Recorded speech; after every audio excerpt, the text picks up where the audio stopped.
Hello, my name is Rob Summers, the Big Sur Shaman. Welcome to my YouTube channel. I would like to share with you the shamanic traditions from the Incas for your personal healing and the healing of the world.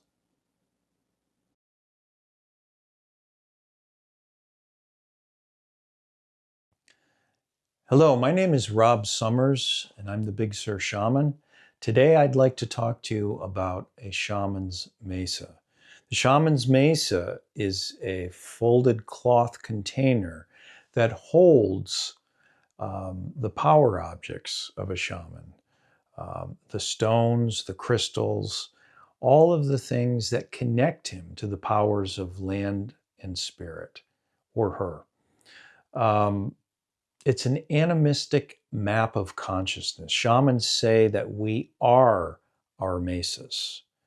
So in nature, there exist seke lines. Seke lines are energetic lines that crisscross the planet and actually hold the planet together.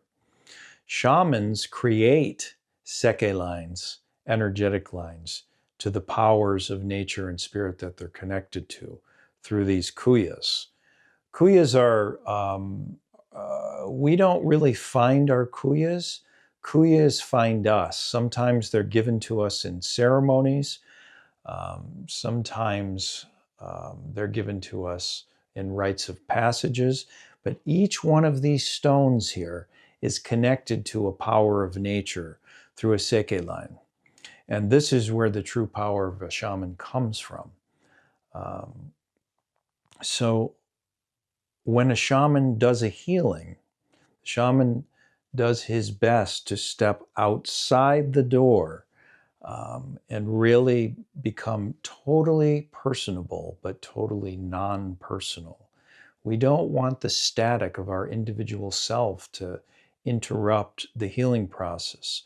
The process should be as clean as it can between the powers of the land and spirit and the client.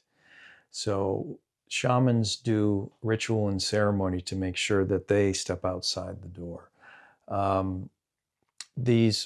Each one of these stones, as I said, is connected to a power of nature. Each one has its own job description. So each stone helps the shaman in very specific ways. The crystals that you see, this is a lineage crystal, which is, I'm connected to the lineage of Karo shamans. These two were given to me by my benefactor Huascaran, and this crystal is called the Huascaran crystal. It sat outside for a year on the mountain of Coyariti, and it contains the mountain Coyariti, the mountain Pachatusan, and the mountain Wakai-Wilkay, and it is a living entity. So the other things beside the stones on the mesa cloth are the 3 candles. The first candle for me is lit to my benefactor, Huascaran. The second candle is lit for the divine feminine, represented by Mother Ayahuasca. And the third candle is for my lineage, my ancestral lineage, my medicine lineage, and all the other benefactors that I have in the land and spirit is the third candle.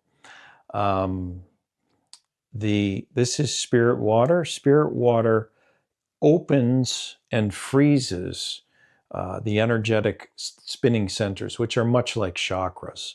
But this opens and freezes it so that you can do the work, and then later you close it and you freeze it shut.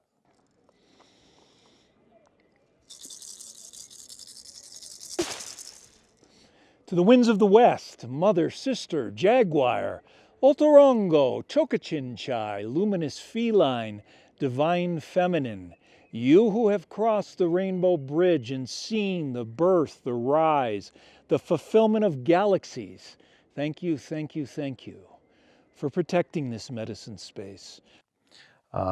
These bells I use to call the feminine spirits of the land. I find that the feminine spirits really, really like the bells, and they come. With the masculine spirits, I use my whistle, which is just with my mouth,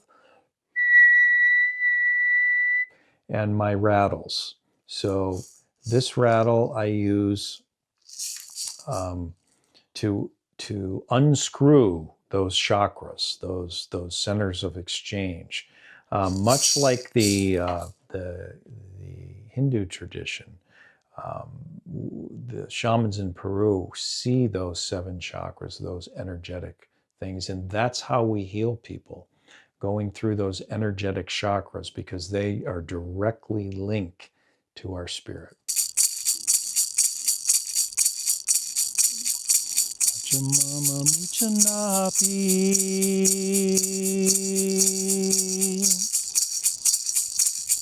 Yuyarichis Mama Taita.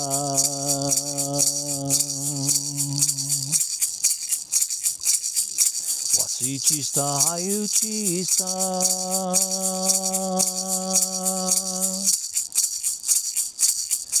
Muna Santa Kausai Ninji's Pa.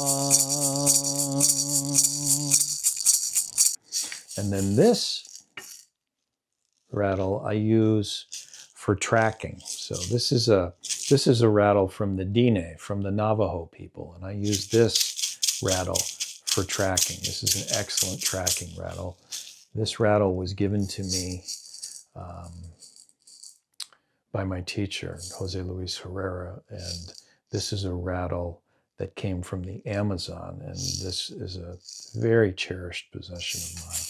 The final thing that I have here on the table is this.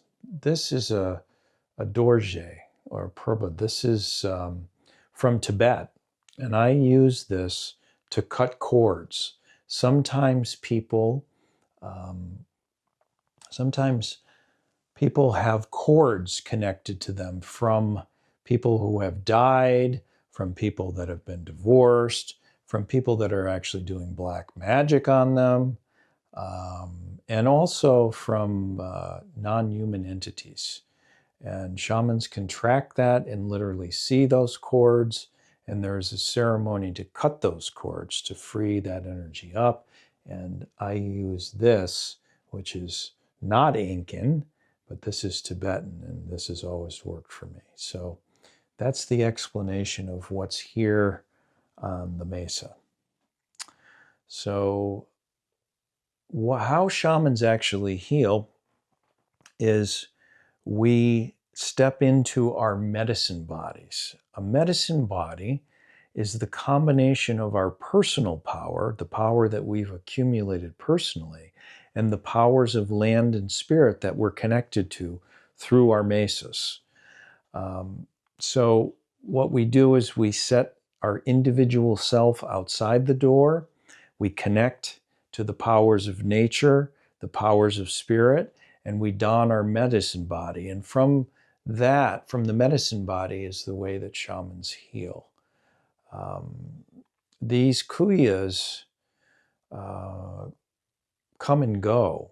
So sometimes a kuya will actually arrive, and you have to make room for it in the mesa. You have to find out which kuya wants to sit out for a little while. Usually a shaman's mesa contains 8 to 12 kuyas, but I've seen some shamans have as little as 3 or 4, and others as many as 20, depending on what kind of work they do. So that is the shaman's mesa.